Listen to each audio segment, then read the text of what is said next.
We don't get to just be in a relationship and never change.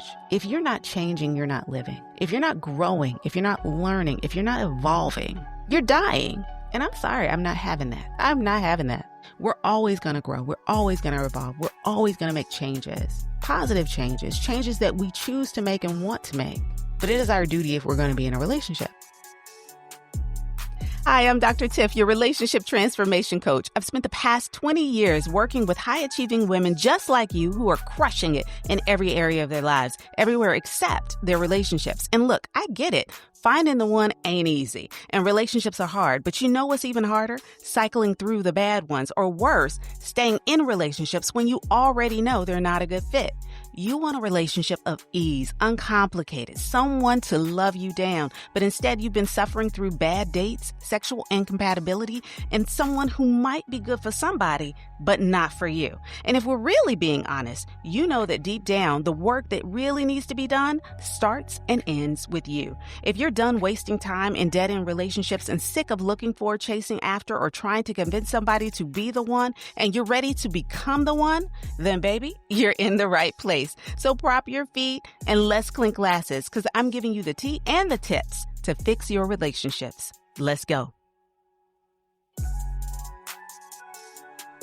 Hey there. Welcome to Fix Your Relationships podcast. I'm your host, Dr. Tiffany Henry. I'm so glad to have you here today. It has been quite the joy and the honor to deliver this podcast to you. I am overwhelmed with gratitude in my heart, and to be able to, I always think about it as a way of doing my Christian service, of God allowing me to speak to his people, right? Of God allowing me to pour the knowledge that he has given me into others, and certainly that he pours into me, even when I can't remember or think about. There are times when I don't even remember some of the things that I'm saying.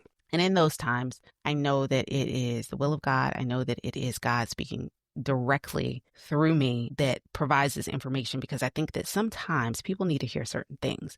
And I don't always know what to tell people. I don't always know. I just know what God places in my heart. And so I just try my best to speak through my heart and allow those words to come through me, his words to come through me. And I hope that that resonates with people. I hope that you guys are picking up what I'm laying down. I hope that whatever it is that you need, you're able to come here to this podcast and just get it. That you're able to come here and get it. And that's truly what I want. That's truly what my heart wants. And that's truly why I am doing what I'm doing, because I know that God has gifted me with information that he wants me to pour into you. And sometimes I don't know exactly what it is that you need to hear, but I'm hopeful and I'm prayerful that God gives me calm confidence, that he gives me the words, that he gives me the vision, and he gives me the ability to articulate the things that he needs you to know, that he can confirm those things through me. And I believe that to be the case. And I believe that to be the case because I got the most wonderful review on the podcast. And it's so funny because I read this and I'm like, did I do that? Am I saying that? Is that really me? Like, how did they know that? But I guess, God is showing up through your girl. And that's how they know. So let me read this review to you, because and I don't even know who wrote it. Don't really have a name for it. They didn't leave a name. It's kind of an anonymous, it's like a heart or something is what they put in the name space. So I don't know who wrote it, but thank you. Thank you, sis.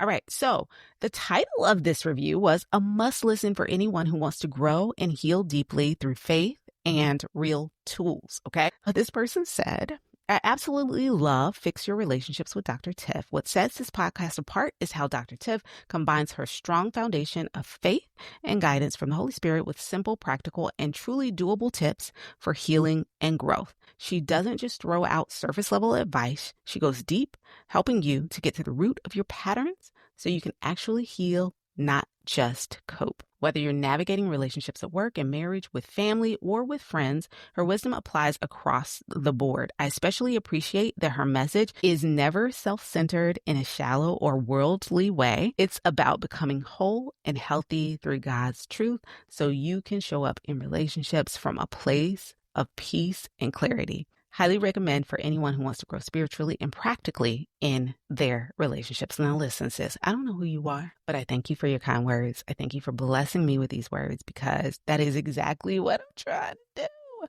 That's what your girl's trying to do out here in these streets. I'm trying to give you the tools, the tips, the information.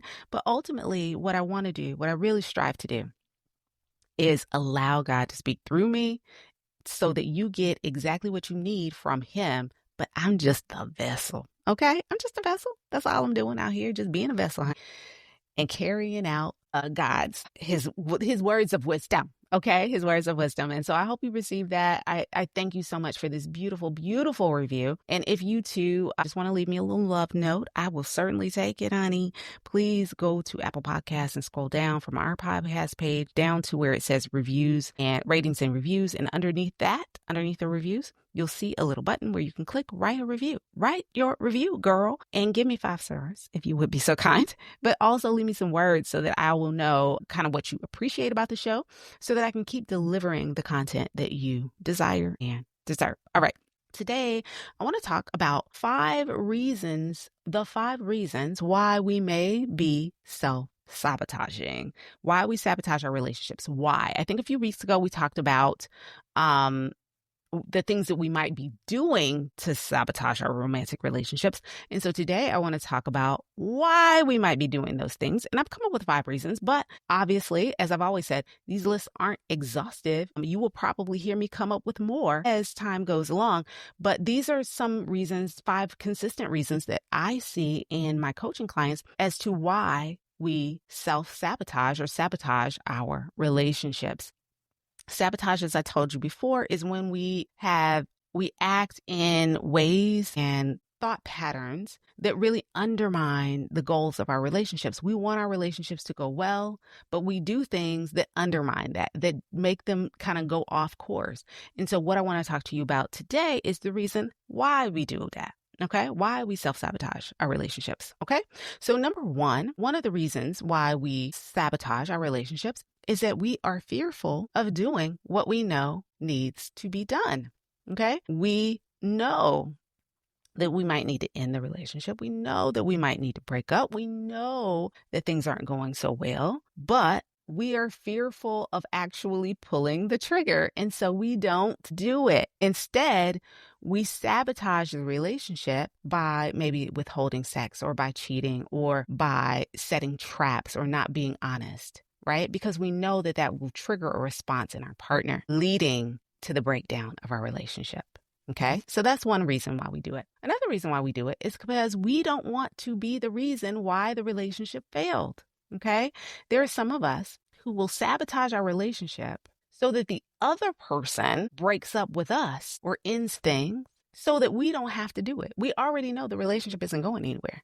But what we're doing in the form of sabotage is pushing the other person to make the move. And it's easier to blame them, make them the bad guy, or blame them for why things aren't working out, than for us to take ownership of our own feelings and our own actions and say, hey, this is not working out for me. Let's end it, or let's do something about it. I would rather blame the other person than take ownership of the problem itself. So I'm going to sabotage it by doing something that makes you the saboteur. I'm going to sabotage it because I don't want to be the reason why it failed. I would rather blame you. Okay. The third reason why we self-sabotage our relationships is that we have a lack of maturity to navigate the relationship, on how to handle disagreement, on how to handle the communication challenges, how to handle our distrust. We haven't grown in a way that we need to have the skills to really navigate and foster a more nurturing, loving, happy, healthy relationship. And that is something that's self-work, people. That is self-work. That is something that you need to work on and do. Relationships in and of themselves are not easy. They are not. It is not easy living with another person. Living with another person, being with another person all the time, getting used to their ways, their habits, their idiosyncrasies, all of the things. It takes work. It takes a certain level of maturity to do that. And sometimes we just don't want to make the changes. We don't want to mature. We're like, I just want to be who I am and do what I do and not have to. I shouldn't have to change. BS, okay? We all have to change if we want to be in a relationship with someone. And I'm not saying you shouldn't be yourself, but understand that with relationship, in order for our relationships to progress and be healthy, we all have to make changes and accommodations for them to work. We don't get to just be in a relationship and never change. If you're not changing, you're not living. If you're not growing, if you're not learning, if you're not evolving, you're dying. And I'm sorry, I'm not having that. I'm not having that. We're always going to grow. We're always going to evolve. We're always going to make changes, positive changes, changes that we choose to make and want to make. But it is our duty if we're going to be in a relationship. And one way that we sabotage our relationship is refusing to change, not growing emotionally, and maturing in a way that helps us to navigate the challenges that we face in our relationships. The number 4 way that we sabotage our relationships is that we haven't addressed our codependency.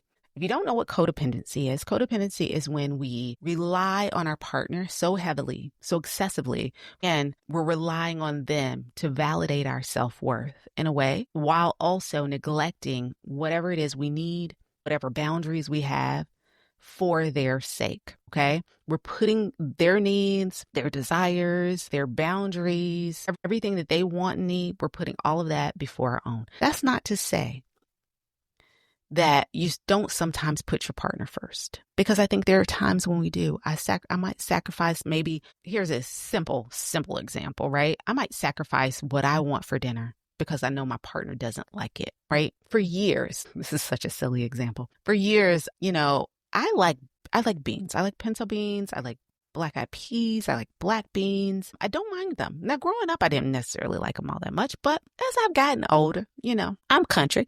So I like beans, right? But I married a person that hates them. He does not eat beans at all. And so for years in our marriage, I wouldn't cook them. Not because I didn't want them, but because he didn't like them. So I was like, okay, well, I just won't cook that. And it became a point where I just say, you know what? I like beans. And, when I make Mexican food, I want to have black beans. And so I just started making black beans. Now, he still don't eat them, but it didn't mean that I had to sacrifice what I wanted because he didn't like it. And I think in the same way in relationships, sometimes we don't do things because the other person doesn't like it. And when that becomes excessive, when it becomes across the board, when we're always doing what the other person wants in spite of our own desires and needs, that's where the codependency shows up, right? When we're doing things that only what our partner wants and none of what we want, that's being codependent because you're trying to please that person to the detriment of yourself. People pleasing is a real thing. As women are, listen, for some of us, that's our claim to fame. We couldn't do nothing if we couldn't people please. And it's fine to want to please others, to want to serve others, to want to lift others up. But we cannot do that to our own detriment. We can't pour into people without being poured into. We have to pour into ourselves. We have to pour into ourselves just as much as we pour into others, if not more, because we have nothing left to give others if we're not doing what we need to do for ourselves. So codependency. Our unaddressed codependency, if we don't address those issues, we will find ourselves sabotaging our relationships in the long end. We think that by pleasing our partner all the time, that we're keeping them close. We think that by putting ourselves last, that we're showing them how much we love them. We think that excusing their negative behaviors and getting lost in our relationships is going to keep them close to us.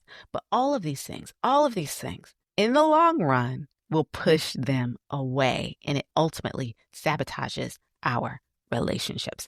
All right, this was a quick one today. I just wanted to give you these 4 reasons as to why we might be sabotaging our relationships. And so thank you so much for tuning in to Fix Your Relationship Podcast. I am Dr. Tiff. I'm so very thankful to each and every one of you for listening to the podcast, for sharing your thoughts and feelings about the podcast, and for leaving your reviews. Please continue to listen. Please continue to give me feedback. Please leave a review. And certainly if you're interested in the VIP intensive coaching, like I said, I do have a few slots available this month where we can get you started on a 4 package bundle of coaching sessions. It's very quick, very solution focused, where we can address some of these issues that you have been struggling with and get you feeling better, get you doing better in your current and even future relationships, so that we don't continue to repeat the patterns that have us stuck, and ultimately we fix our relationships. Thank you so much for tuning in this week, and I look forward to seeing you again next week. Ciao. Hey, babe, I hope you enjoyed today's episode. My goal with this podcast is to bless you with information that helps you fix those relationships that are most important to you, but not before you do the self-work needed to make sure that those relationships thrive. If this episode was exactly what you needed, then guess what? Somebody else probably needs it too. So do me and them a favor. Please share this episode with your good girlfriend and let her know about the podcast. And while you're at it, hop on over to Apple Podcasts and leave a review. This really helps to grow the podcast and puts it right in front of other women who are desperate to work on their relationships and themselves. And if you haven't done so already, I want to invite you to join our community of like-minded women, all on a journey to become the one. You can sign up for free at becometheone.myflowdesk.com/email. I know that's a lot, so just go on over to the show notes and click that link there. Thanks again for listening to Fix Your Relationships with Dr. Tiff. I'll see you right back here next week.